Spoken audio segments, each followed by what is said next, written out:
How to buy Amazon gift card with Google Play balance. So if you want to buy Amazon gift card with Google Play balance, then what you need to do is first you need to open up your Play Store and then go with the search icon, which will be on the bottom, and search for Amazon. Once you do that, you will have Amazon shopping right here. You need to just simply tap on install. After installing, you need to open up your Amazon application. Or you can also go with your browser if you don't have the application. Search for Amazon.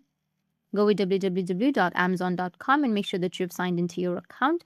Now on the search, you need to go and search for gift cards. Once you search for the gift cards, as you can see that you will have the Amazon gift cards right here. You can go and select the gift card that you would like to buy. Once done, you can go with add to cart, and while proceeding under payment method, you won't have an option of Google Play balance. So unfortunately, it's not possible to use Google Play balance to buy gift cards on your Amazon, but you can use any other payment methods. That's it, and if you have any questions, feel free to comment below. Thanks for watching.